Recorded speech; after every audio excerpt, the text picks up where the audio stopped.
Türkmenistany 2025-nji ýyly çelimni temmäkiden dowly azad etmegi wada berýän türkmen häkimetleri bu uğurda diňe çilimiň sowdasyny ýiti çäklendirmek, salgytlary artdyrmak, çilimkeşlere basy etmek ýaly gadagan ediji düzgünleri amal edýärler. Türkmen hökümetiniň bir taraply görnüşdäki bu tagallalarynyň arasynda temmäki önümlerine bolan garaşlylygy azaltmak boýunça çäreler, çilime alternatiwalar, maslahat we himayet beriş merkezleri göze ilmeýär. Habarçylarymyz türkmen resmiýetleriniň temmäkini azaltmak wagdalarynyň kagyd ýüzünde galýandygyny, arzan çilim gözleginde dukanlara aýlanýan adamlaryň kemelmeýändigini, hatda uly klas mektep okuwçylarynyň arasynda hem çilimkeşligiň köpelýändigini belliýärler. Bu günler ýurdun döwlet dukanlarynda bir gutusy 55 manatdan bahalanýan çilim satywda bar.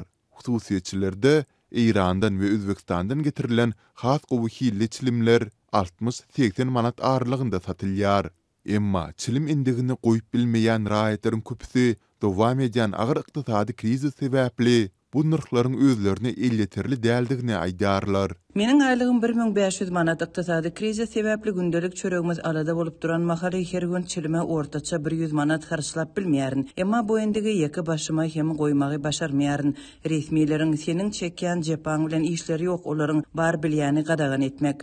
Diýip habarçymyzyň söhbetisi belledi. Ol bu ýagdaýlarda aglaby çilimkeşleriň her türlü Quran otlardan ýasalan ýylada arasynda türkmen çilimi atlandyrylýan önümi satyn almagy taýlaýandyklaryny belledi. Hususy dükanlarda çilim görnüşli bu önümiň biriniň bahasy 1 manat. Dogrusy onuň içine haýsy otlaryň garylanlygyny bilmeýärin, emma onuň ajymtyk tagamy bar. Onuň tüssesi hem gaty üskürdýär, başyňy aýlaýar, emma başga ilajym ýok. Erde häkimetler bu endikden saplanmak üçin şertleri göreden bolsa-da höwes edip çilimkeşlikden saplanardym. Ýöne häzirki ýagdaýlarda 30 ýyllyk endigimi ýeki başyma tarsa goýup bilmeýärin. Diýip 50 ýaşlarynyň ortasyndaky bilim işgäri gurrun berdi. Lukmanlar näbelli otlardan öý şertlerinde ýasalan bu önümiň soňu bilen agyr salyk ýagdaýlaryny döredip biljekdigini duýdurýarlar.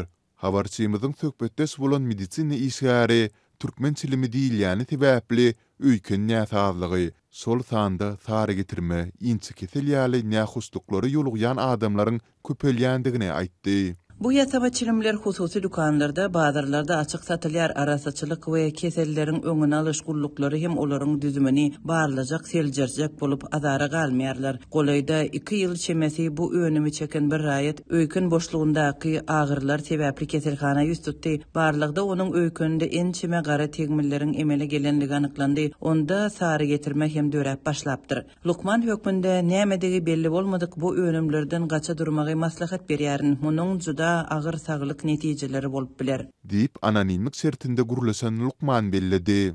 Azatlyk ýokurda beýan edilen ýagdaýlar boýunça ýurdun saglyk ministrliginden, sowda edarlaryndan kommentariýa alyp bilmedi. Türkmen häkimetleri Türkmenistany temmäkiden azat ýurda öwürmek boýunça 2022-2025-nji ýyllar üçin milli maksatnama tasdikladylar.